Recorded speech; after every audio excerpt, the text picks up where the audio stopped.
¿Sabías que el Instituto Vicente Espinel, más conocido como el Gaona, es el centro de educación secundaria más antiguo de Málaga? Y que por sus aulas pasaron ilustres personajes como Ortega y Gasset, Severo Ochoa, Victoria Kent o Pablo Picasso.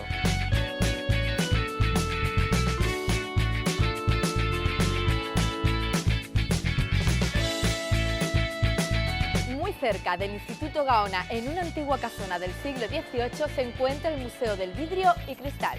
Con una de las colecciones privadas más importantes de toda España. Ven con nosotros a conocer esto y mucho más en Paseando por Málaga.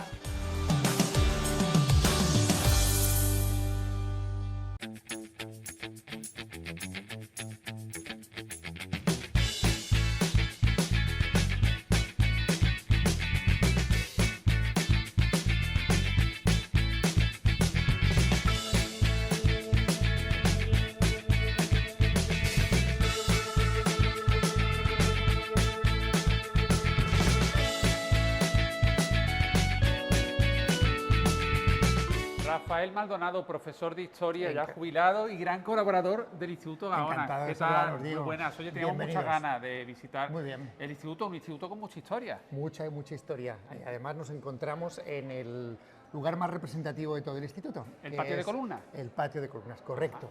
Este patio de columnas es lo que llamamos la Casa de Estudios, que es bueno, la imagen más conocida del instituto, aunque sigue siendo un gran desconocido en nuestra ciudad. Entonces, si quieres te cuento alguna cosita sobre él, Diego. Bueno, sí, yo creo que Sí. este instituto tiene desde luego muchos detalles Sí. que rascar. Por ejemplo, decíamos en la presentación del programa que por aquí han pasado ilustres personajes, ilustres alumnos como Severo Ochoa, Sí. Victoria Kent, Ortega y Gasset, Correcto. Pablo Picasso. Sí, Emilio Prados, en fin, mucho. Hay que tener en cuenta que este instituto ha sido durante muchos años el único instituto público de la provincia de Málaga y Sí. se abre en el año 1846. Entonces estamos hablando de más de 180 años de historia. Imagínate, Diego. ¿Vale? Entonces, ¿qué ocurre? Que al ser el único instituto público, por aquí pasaban absolutamente todos. Y los profesores del instituto público eran los únicos que otorgaban títulos y los que validaban los expedientes de todos los estudiantes de todos los colegios privados que había en Málaga en aquel entonces. O sea que aunque no estudiaran los alumnos en este instituto, sí tenían que pasar por el Gaona, por el Vicente Espinel, Correcto. actual Vicente Espinel, Correcto. para obtener, digamos, su título, su titulación Exacto. Aquí oficial. tenemos todos los expedientes en el archivo del instituto, que es una auténtica joya. Es prácticamente imprescindible conocerlo para diseñar la historia de la educación en nuestra provincia. Es el caso, por ejemplo, de Pablo Picasso, ¿no? Que Pablo Por Picasso ejemplo. se examinó aquí, pero no estudió aquí. Sí, mira, Pablo Picasso en el año 1891, cuando tenía 10 años, hace el examen de ingreso aquí. Un examen de ingreso muy sencillo. Hay que tener en cuenta que el bachillerato entonces duraba en torno a unos 10 años. Y entonces, entraban con 10 años, daba 6, 7 años dependiendo. Entonces, él con 10 años se examina, hace un dictado sobre el Quijote, una cuenta y tal, pero ¿qué ocurre? Que muy poco tiempo después a su padre pues lo destinan a La Coruña y entonces anulan la matrícula. Pero bueno, arriba tenemos las matrices de su matrícula aquí en el instituto y hay una placa que así lo reconoce. Pero bueno, hablamos de Pablo Picasso, pero probablemente el alumno que más reconocimiento tuvo del instituto y él hacia el instituto fue Severo Ochoa. Premio Nobel, además. Premio Nobel en el año 59. España tenía muy poquitos premios Nobel y aquí tenemos el expediente de dos de ellos, de dos de los premios Nobel de nuestro país, tanto Severo Ochoa como Vicente Aleixandre. Pero el caso de Ochoa es significativo porque él siempre reconoció en su vocación científica el enorme valor que tuvo la enseñanza de secundaria. Rafael, cuéntame cómo nace este instituto, quién lo construye, a nivel también arquitectónico. Estamos en el patio de columna, que es el patio más reconocible de este centro educativo. ¿Qué podría señalar? Pues mira, decirte que en realidad esto no es un edificio, es un conjunto arquitectónico. Es una sucesión de edificios contiguos, uno pegado a otro, y su origen está en una casa noble cuya fachada exterior sería aquel lateral que tenemos ahí al fondo. Entonces, la Casa Noble es de los condes de Buenavista. El hermano del primer conde de Buenavista es el que construye la primera Casa Noble, lo que llamamos nosotros la Casa de Baltasar Guerrero, porque así se apellidaba esta familia noble procedente de Italia, y la construye en los primeros 5 años del siglo XVIII. Sí. Entonces, ¿qué ocurre? Que en los años 30 del siglo XVIII el heredero de la persona que lo construye, que es el segundo conde de Buenavista, después de enviudar 2 veces, se mete a sacerdote. Y entonces decide legar su casa y todo su patrimonio, todo su caudal, a los sacerdotes, a una congregación italiana, ellos eran de origen italiano, que van a ser los filipenses. Y los filipenses son los que van a construir este hermoso patio. Lo construyen con la intención de formar sacerdote, disculpa, Diego. Un patio donde, por cierto, la compañía Pata Teatro ha hecho sus clásicos de verano aquí. Correcto, lo sigue durante muchos haciendo. años, lo sigue haciendo, ¿no? Cada verano. Este verano lo tuvimos también. Durante la época de la pandemia, hubo unos años en los que no pudimos hacerlo, cuando nos quitaron el amianto de los tejados tampoco, pero en definitiva es un espacio abierto a los malagueños, siempre. Vamos a seguir descubriendo más curiosidades del Instituto Vicente Espinel, del Instituto Gaona, pero tenemos a nuestra compañera, a Gloria Cosano, en el Museo del Vidrio y de Cristal, que además es un museo precioso, único en Málaga y en Andalucía, y está allí para contarnos muchas curiosidades. Gloria, cuando quieras.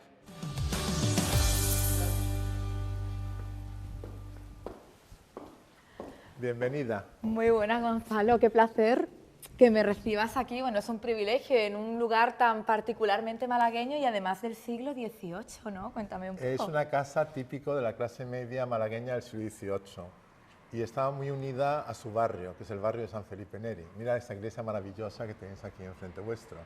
En este barrio todo está unido a 2 instituciones.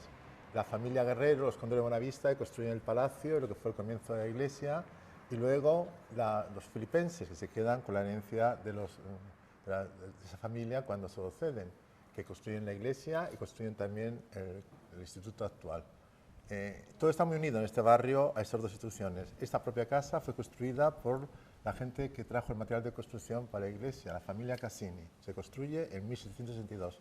Lo sabemos porque tiene derecho a agua corriente. Ah, qué curioso. Tener agua corriente es un privilegio muy especial en aquella época. Que no todo el mundo se lo podía permitir. Efectivamente. Además mencionamos que se encuentra en el barrio de San Felipe, que era un barrio de artesanos, un poco extinto, pero que el museo intenta revitalizar. Claro, es el barrio de la Fontanalla, fue un barrio alfarero de la época musulmana. Lo gracioso es que el último alfarero es Chinchilla, que se llama, da nombre a esta calle. Y aquí justamente, en un sitio donde metemos el Belén todas las navidades, se encuentra el último horno de los Chinchilla. Qué curioso, Espero está lleno de secretos. Es así, el barrio es así, un barrio que me enamoró desde que lo vi. Qué bonito. Además nos encontramos en uno de los patios que tiene este palacete, casi podríamos decir, ¿no? No me gusta llamarlo palacete, es una casa de clase media, es una casa de burguesía acomodada, pero para poder de clase diferenciar. Media, exactamente. ¿Y cuántos patios encontramos dentro de él? Hay 6 patios. Este fue lo que fue la cocina, el patio de cocina, que ha sido restaurado gracias a la ayuda del ayuntamiento y se ha convertido en este patio de entrada, pero estaba convertido en una casa en el siglo XIX, lo hemos recuperado a lo que fue en su principio, en el siglo XVIII. Qué maravilla, pues si te parece bien, Gonzalo, quiero conocer un poquito más. Vamos.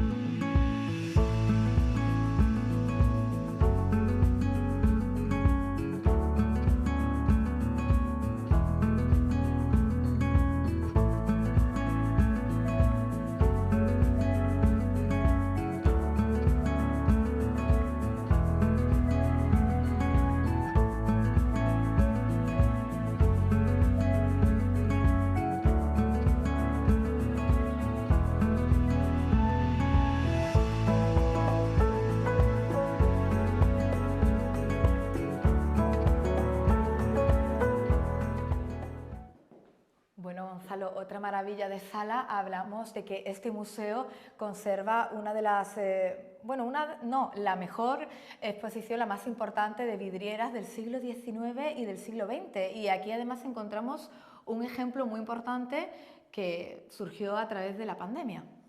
Mira, es una colección que sí es efectivamente la mejor colección de vidrieras del siglo XIX y XX que hay en Europa, que siempre será vuestra. He hecho una fundación para que siempre sea en Málaga. Me la cuidáis y no vendré todos los días y os tiraré la manta. Está firmada por Osel en Lille en 1879 y representa a Jesús sanando a los enfermos. Lo he traído para las gracias a nuestros sanitarios. No somos conscientes la maravilla de sanitarios que tenemos que nos cuidan.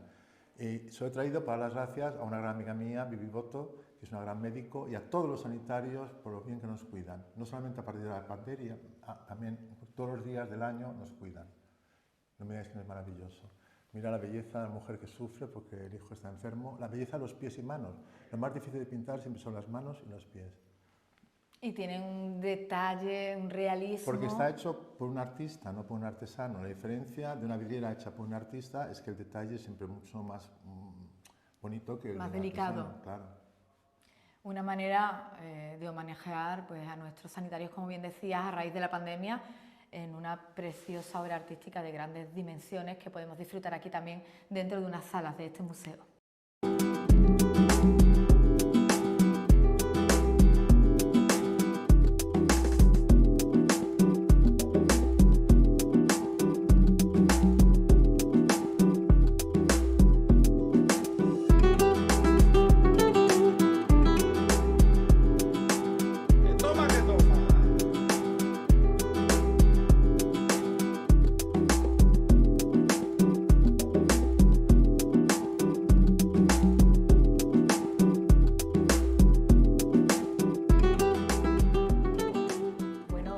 Seguimos descubriendo la magia que encierra este museo y ahora nos vamos a piezas que incluso están aquí datadas de antes de Cristo.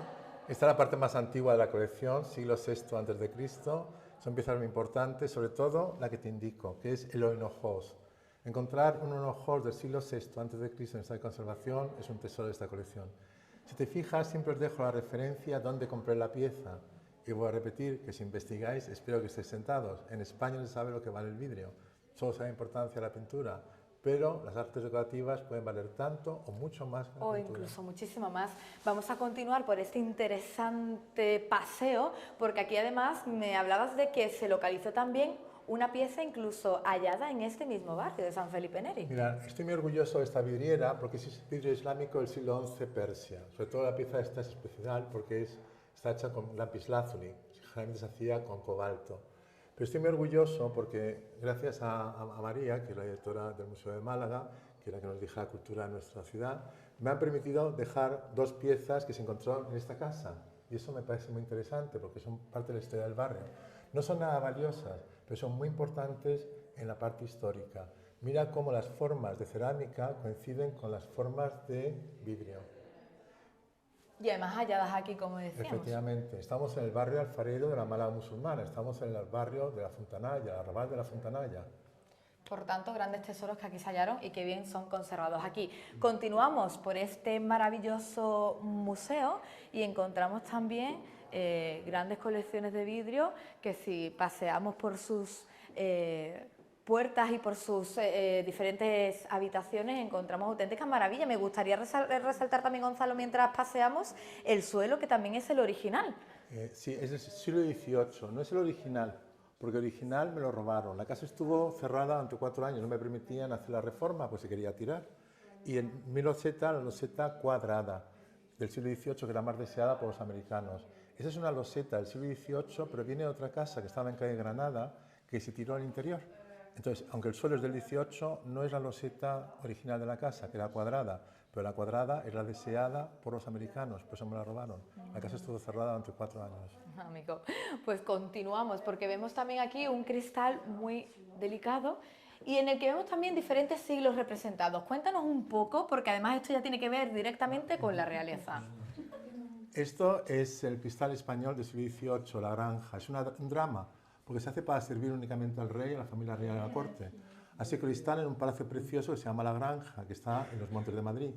Es un sitio maravilloso para Madrid, pero muy lejos de Cádiz, y Cádiz es su único puerto exportador de nuestras colonias americanas. ¿Os imagináis los caminos de España del siglo XVIII? No llegaba nada. Claro, al final del XVIII la granja está arruinada. Mirar la belleza de Carlos III, bellísimo, y fijaos en el dorado, dentro del grabado es único de la granja, siguiendo la costumbre del cuero cordobés. Algo más sencillo, Carlos IV, la mitad del siglo XVIII, y el horrible final con Fernando VII. Solo en un siglo, bello, normal, horrible.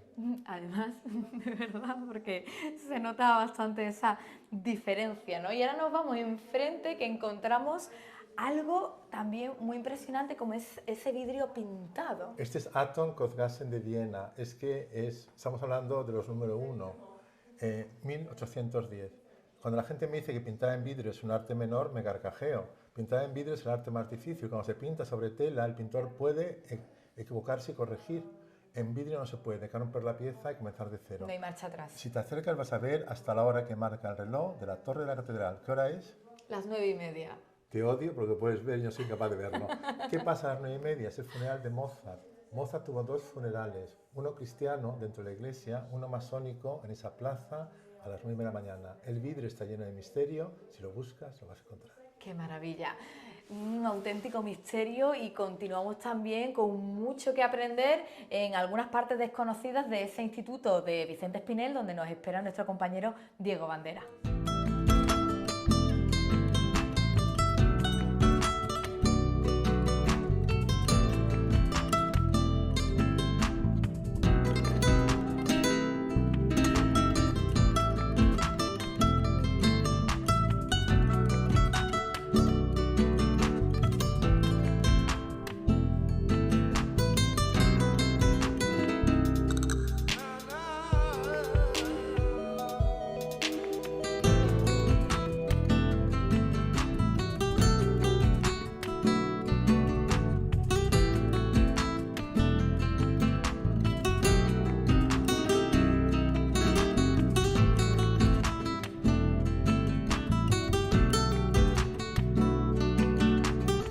Bueno, Rafael, estamos ya en la Galería del Quijote, la que se conoce como Galería del Quijote. Exactamente, En la primera Diego. planta del Gaona. Sí, sí. Mira, esta galería es muy singular, porque aquí donde la tienes es la colección de azulejos quijotescos de Triana más importante del mundo. Ten en cuenta que esto se instala en el primer tercio del siglo XX y se instala principalmente por motivos higiénicos, pero hace unos años hemos descubierto que también hay un motivo didáctico claro. Y es que en la fábrica donde hicieron los azulejos, Mensaque Rodríguez decía, lo que hicieron fue reproducir el Quijote del Centenario, una edición de 1905 de Jiménez Aranda, página por página, era un Quijote ilustrado, lo reprodujeron en azulejos. Bueno, ¿Cuántos pues azulejos pueden haber? aquí estamos hablando de 801 azulejos quijotescos. Más Y entonces, de 800 azulejos para sí. contar los 11 primeros capítulos del Quijote. Exactamente, uno a uno. Entonces, la genialidad del instituto, de la persona que se le ocurrió esto, que probablemente fue un catedrático de literatura llamado Pogonovsky, fue no comprar unos cuantos para decorar, sino comprar la serie completa y colocarla ordenadamente 3 veces. Entonces podemos leer 3 veces los 11 primeros capítulos de Quijote. Oye, qué La interesante, verdad es que qué es buena una idea, ¿eh? colección fantástica. Qué buena fantástica. idea. Ya lo creo. Rafael, este pasillo o galería del Quijote da acceso al aula náutica. Al aula de náutica, correcto. Que Ten en tenía ahí cuenta un que poco como museo, ¿eh? sí, Dentro es del un, propio instituto. probablemente de los espacios relacionados con el mar más interesantes de toda Málaga. Ten en cuenta que aquí, cuando se abre el instituto en el año 46, pues todas las enseñanzas que se daban en Málaga se trasladan al instituto. Y entonces la Escuela de San Telmo, que tenía su espacio en la Plaza de la Constitución, se traslada aquí. Así que cuando quieras, entramos y te la muestro.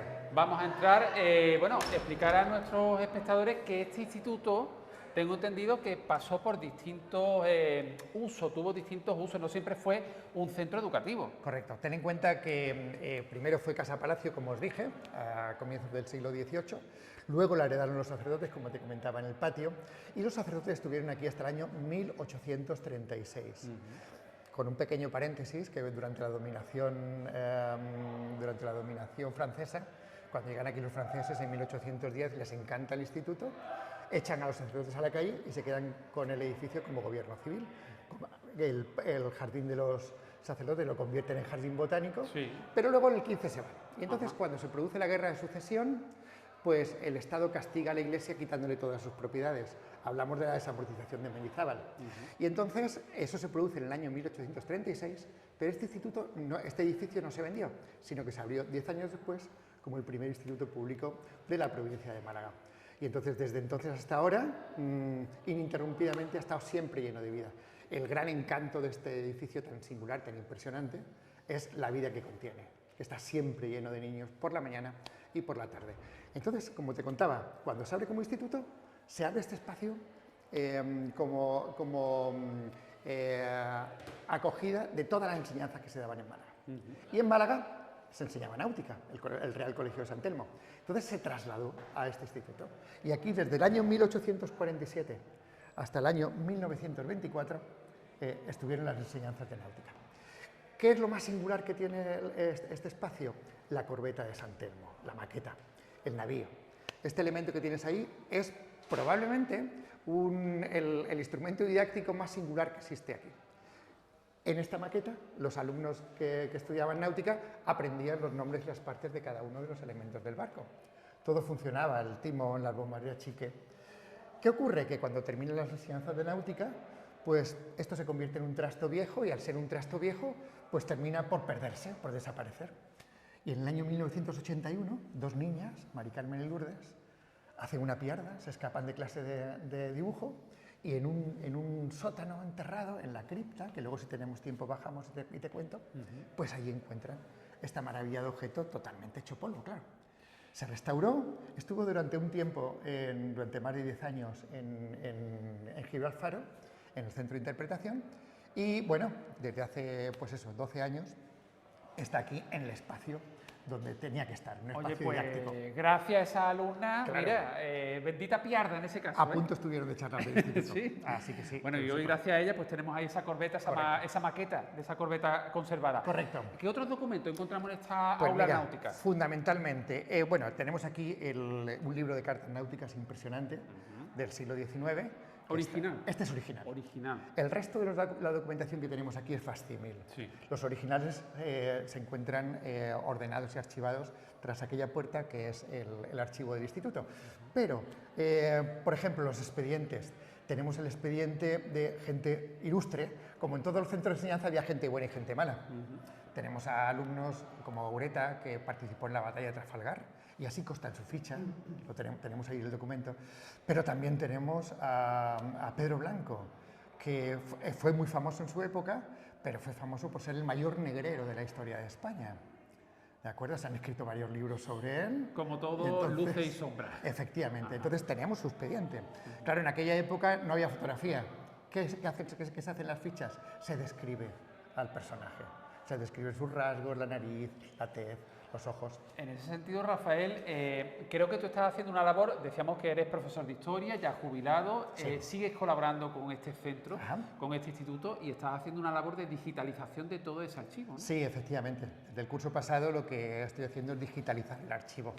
El archivo, digitalizarlo es muy importante, ya no solamente por tener una copia que no se deteriore, sino también para permitir la consulta a distancia. Entonces, es un archivo muy importante que merece la pena estar digitalizado.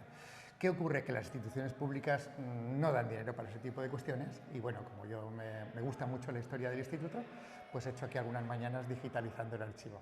Menos esta mañana que estás paseando por Sí, Málaga sí, con estupendo, nosotros. estupendo. Oye, vamos a seguir avanzando por el acuerdo. Vicente Espinel, por el Instituto Gaona, pero tenemos a Gloria y en el Museo del Vídeo que va a mostrarnos seguro qué cosas más De acuerdo. chulas e interesantes. Muy bien. Así que volvemos enseguida, venga. Venga, adelante.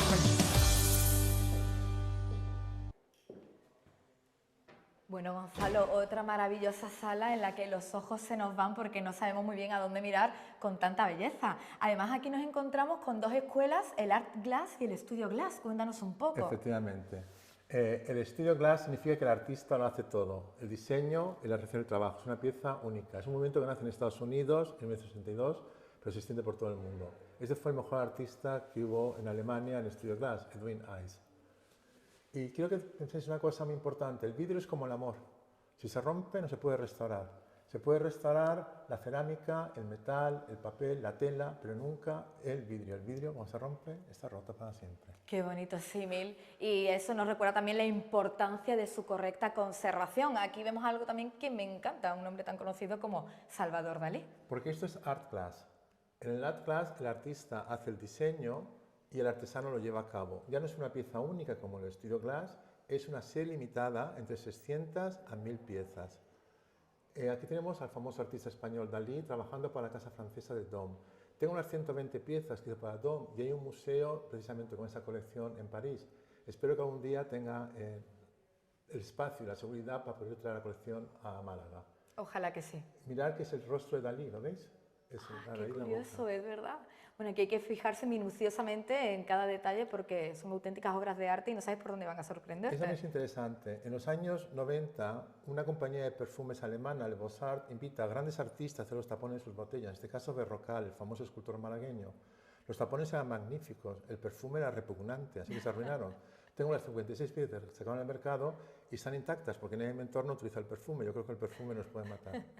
Y otra cosa que quiero llamar la atención es que hay muchos arquitectos que trabajan en el vidrio. Es el famoso arquitecto Pedro Ramírez Vázquez, que hace el bellísimo Museo de Antropología en la Ciudad de México.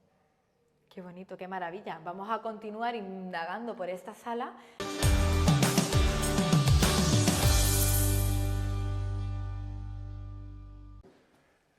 Esto es porcelana, una exposición preciosa que trajimos de un artista chino que se llama Pan Lucien. Fue una exposición maravillosa que me llegó al corazón porque fíjate cómo los chinos llegan a la transparencia con la porcelana del mismo modo que hacemos en el mundo occidental con el cristal. Cómo el ser humano, partiendo con diferentes culturas, con diferentes materiales, llega siempre al mismo punto. Esto es porcelana y tinta. Porcelana todavía aún más delicado para conservar. No, la porcelana es más fácil de restaurar que el vidrio. El vidrio no se puede restaurar, la porcelana se restaura. Qué interesante. Y continuamos, bueno, aquí hay una maravilla de obras también, creo que importante resaltar esta que nos llega desde Reino Unido. El número 1, Peter Layton. Tengo la suerte de conocer a los artistas y me siento muy orgulloso.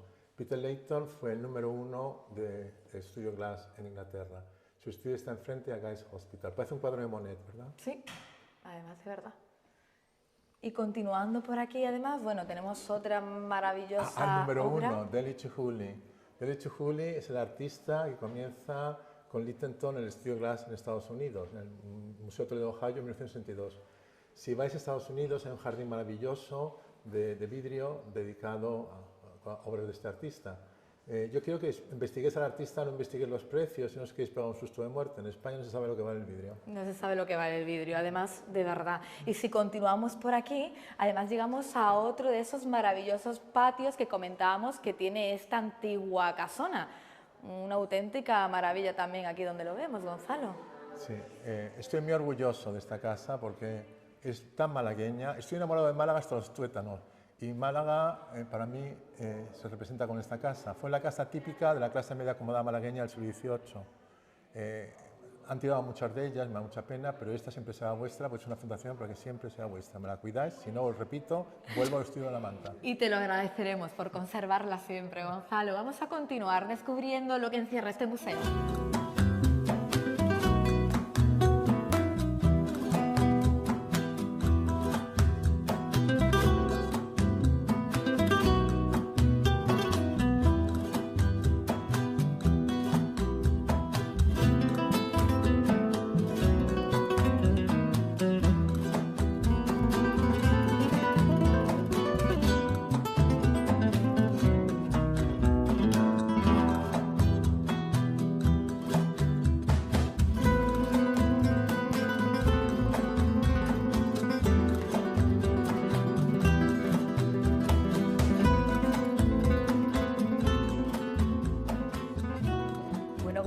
Nos encontramos aquí en otra de las estancias del museo con una maravilla de vidriera de la época prerrafaelita. Cuéntanos un poquito más. Efectivamente, Edward Ben Jones y William Morris.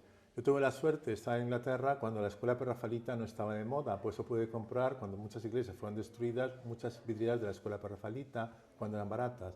Actualmente esa colección será muy difícil de hacer porque la escuela prerrafaelita se dispara de precio. Lo interesantísimo de esta vidriera hecha por Edward Ben Jones y William Morris es que la técnica de vidriera es la acuarela. No se pueden mezclar los colores. La grisalla, el color oscuro, se pinta por delante del cristal, el óxido de plata se pinta por detrás. Pero para hacer tantos colores rojos, el rojo es el color más caro, utiliza oro, el artista Edward Ben Jones ha obligado al artesano William Morris a hacer una cosa muy rara, una vidriera superpuesta a otra vidriera. Lo puedes tocar, es que verdad, sigo vivo. Y se nota Cuando además, me muera te cortarán las manos. se nota además esos volúmenes que le dan bastante cuerpo e impresión a la vidriera. Date cuenta que William Morris era especialista en tejidos. Mira la belleza de los tejidos, mira la belleza de Jesús, mira la belleza de admiración de los niños que miran admirados a Jesús.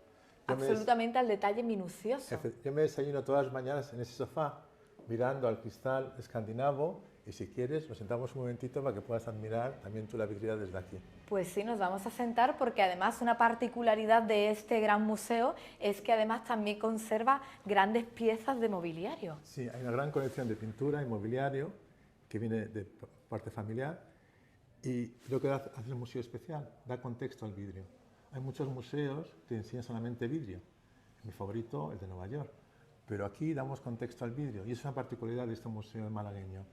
Somos el único museo del mundo que da contexto al vidrio, porque tenemos el mobiliario y la pintura que corresponde a cada época. ¡Qué maravilla! Pues bueno, desde este sitio tan agustísimo vamos a dar paso a mi compañero Diego Bandera, que se encuentra todavía en el Vicente Espinel, a ver qué nos trae él por allí.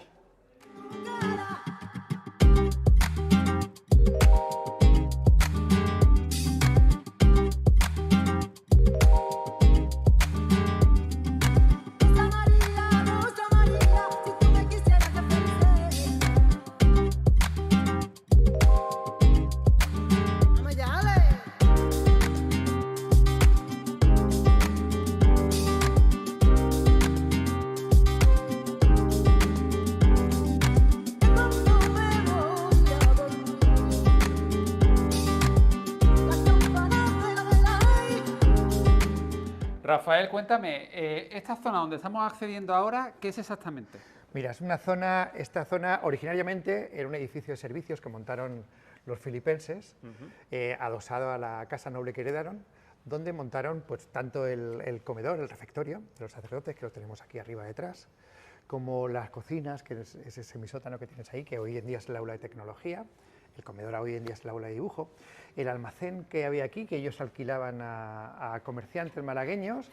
Ten en cuenta que este espacio termina en un portón que da a calle Cabello, pero también hay partes que pertenecen a la iglesia. Justo encima de la cripta está la sacristía de San Felipe Neri y justo enfrente de nosotros se encuentra la casa del párroco. La casa del párroco, ¿vale? Aquí arriba no, esto sigue siendo del instituto, esto también es un aula hoy en día, es el aula de informática. O sea que el instituto y la iglesia de San Felipe Neri se comunican. Correcto, están comunicadas entre sí. De hecho hay espacios que hoy no vamos a visitar, como sería la iglesia subterránea que hay aquí debajo y que es probablemente una de las joyas escondidas más interesantes que tiene Málaga. Hoy lo que sí vamos a visitar va a ser la cripta, enseguida, Correcto. en pocos segundos, Sí. pero estamos en este patio que le habéis reconvertido en aula verde. Efectivamente. Un concepto que además sacasteis de la pandemia del COVID. Sí, ¿sabes lo que pasa? Que si sacamos algo bueno de la pandemia, que en fin, es dudoso, pero en fin, en el instituto aprendimos a disfrutar del espacio exterior del instituto. Sí. Y entonces las logias cubiertas que tenemos en la casa de Baltasar Guerrero, las mesas de picnic que hay en el patio del Aguacate y las mesas que hay en el propio patio de columnas y esto, pues son espacios abiertos donde el profesorado tranquilamente puede dar clase.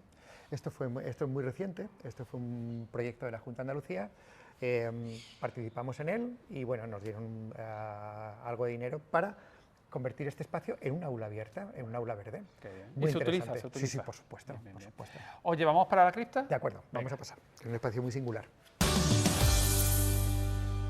Rafael, vamos a acceder a la cripta. Llama la atención, ¿no? En un instituto, por mucho que sea un edificio con tanta historia, pero que tenga cripta. Pero claro, hablamos de un instituto que tiene pues esa peculiaridad de que también fue edificio religioso, conventual. No es una cripta. Ten en cuenta que en sentido estricto una cripta es un lugar de enterramiento y esto nunca lo fue. Esto nunca lo fue. Esto era un antiguo almacén que alquilaban los filipenses a comerciantes para guardar sus mercancías. Hoy en día está reconvertido en un pequeño aula de usos múltiples y la verdad es que es una auténtica preciosidad. Tiene el problema serio de la humedad, pero bueno, lo que yo le comento a los niños, que el efecto cueva es bueno porque estamos más fresquitos en verano y algo más calurosos en invierno. Aquí en Málaga es una ventaja, que contéis con un aula de este tipo. Sí. Veo que también se utilizará seguramente de sala de exposiciones, ¿no? Porque veo distintos caballetes. También, ¿no? sí, es un aula, como te digo, de usos múltiples, aquí desde clases especiales, alguna conferencia, algún acto concreto, alguna presentación. Entonces es un lugar que nos permite llevar a cabo múltiples actividades, pero es uno de los espacios más singulares. Estuvo cerrado mucho tiempo, pero bueno, hace más de 20 años se abrió y bueno, está ocupado por el centro y lo utilizamos como una sala de usos múltiples.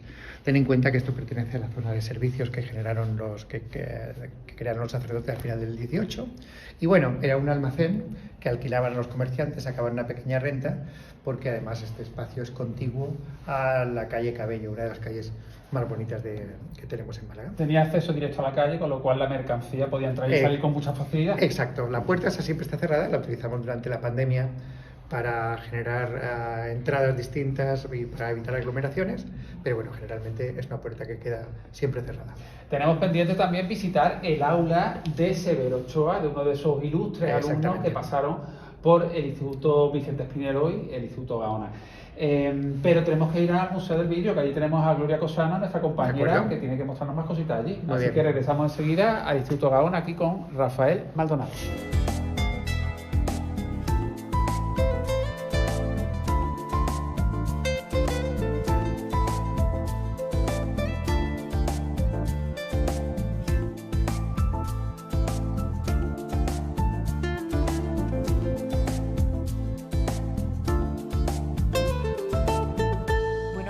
Como nos habías comentado, este es un museo que da contexto histórico, cultural y artístico al vidrio. Y aquí tenemos también algo muy interesante, como son las tarjetas de baile. Comenta un poquito. Pues mira, en aquella época nadie se casaba por amor, todos se casaban por interés. Y donde se conocían bailando.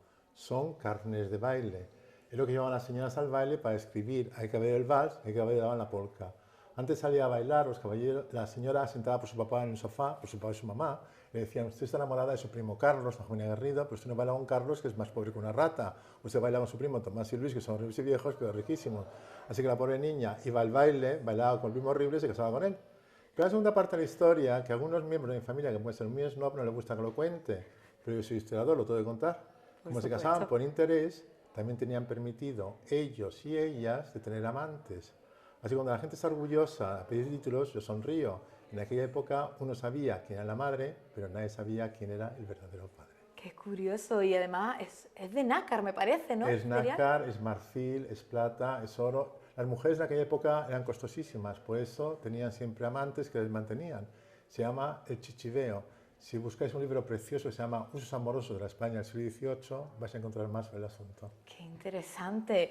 Y andando por una de las últimas estancias que vamos a ver aquí en este impresionante museo, es el piano, que de verdad funciona y se toca. Explica por qué. Es una Gare de París y nos gusta mucho hacer música, porque la música es también arte decorativa. Es breve, tarda un tiempo muy breve en ser escuchada, pero también es arte decorativa. Y verdaderamente este museo es precioso de noche, tiene duende. Yo vengo del norte, no entendía la palabra duende, esta casa me la ha explicado. Tiene algo especial que te atrapa, te enamora y no sabes explicar por qué. Espero compartirlo con vosotros.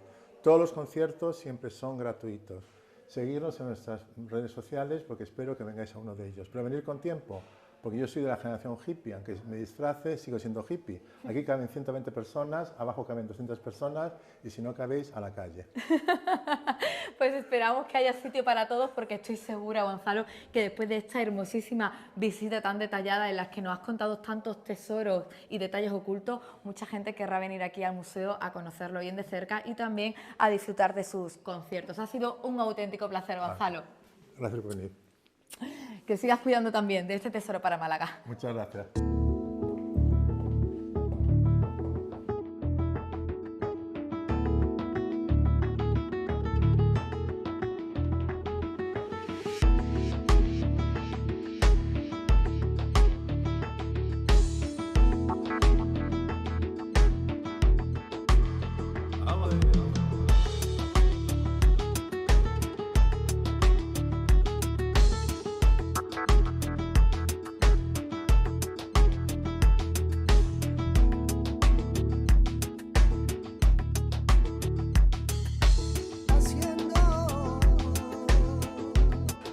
Bueno, Rafael, por fin estamos ya en el aula Severo Ochoa. Correcto. Este pequeño aula museo lo abrimos hace ya algo más de 10 años en homenaje a nuestro alumno más ilustre, Severo Ochoa. Y en realidad lo que pretende es recrear un aula de los años 15 del siglo XX, que fue cuando él llega aquí a Málaga, al instituto.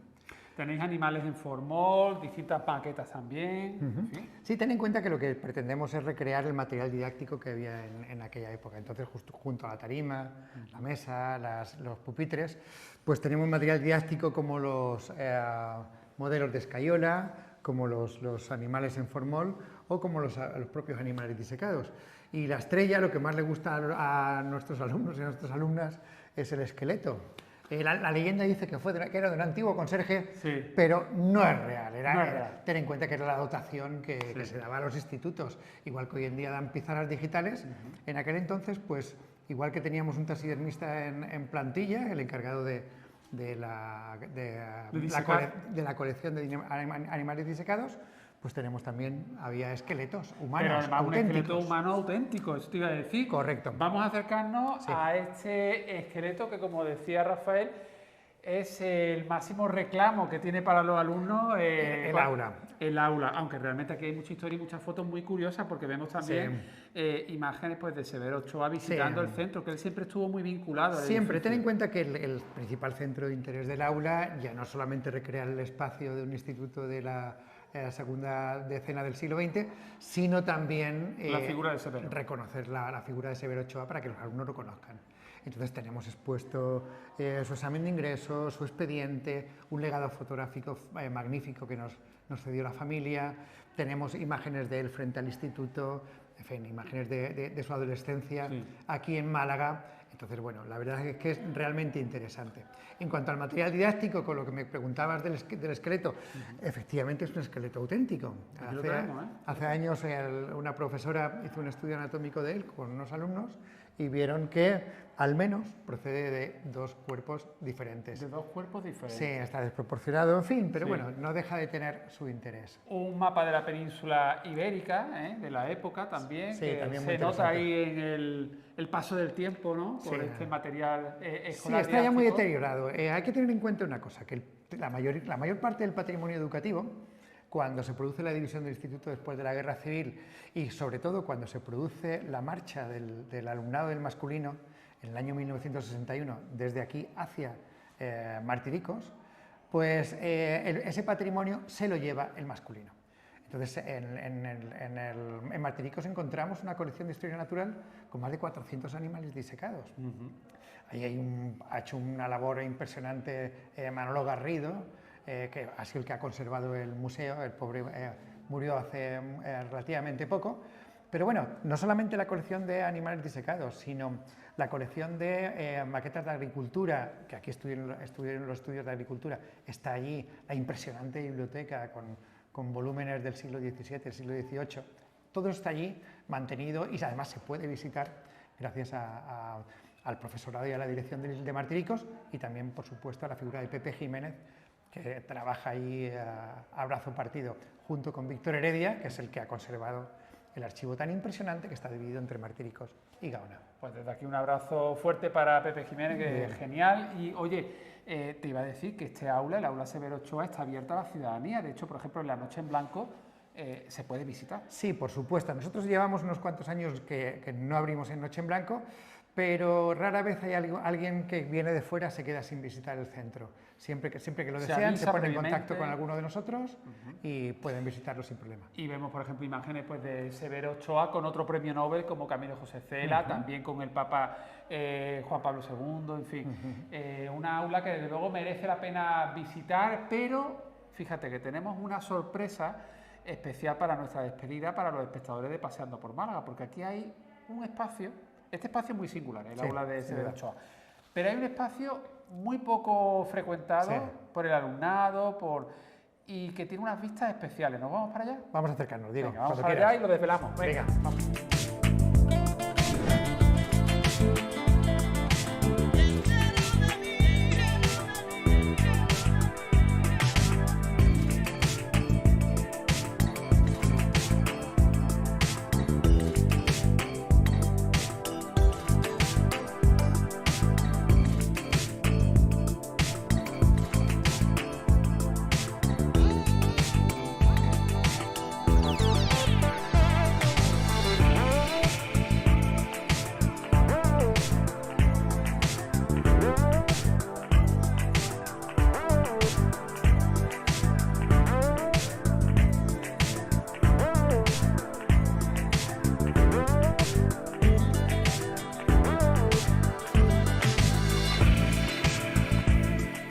Rafael, pues ya tenemos aquí nuestra sorpresa para despedir nuestra visita al Instituto Gaona, al Instituto Vicente Espinel, con esta terraza, Sí. que efectivamente es muy poco frecuentada, ¿no? Pero que tiene una visión, oye, estupenda de las torres Sí. de la iglesia San Felipe Neri. Es una terraza que da acceso al patio, tenemos visión del patio del aguacate, de este aguacate centenario. Exactamente, Diego.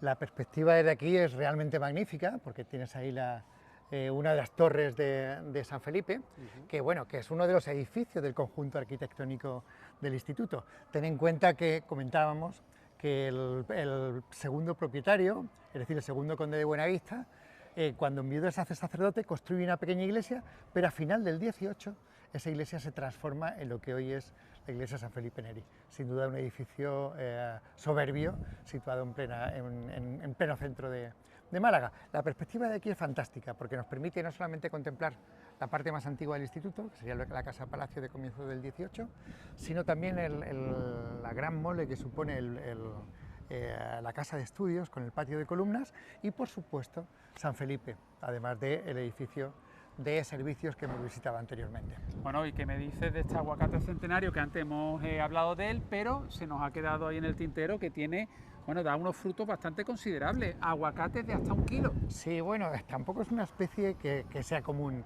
aquí en Andalucía, concretamente en Málaga.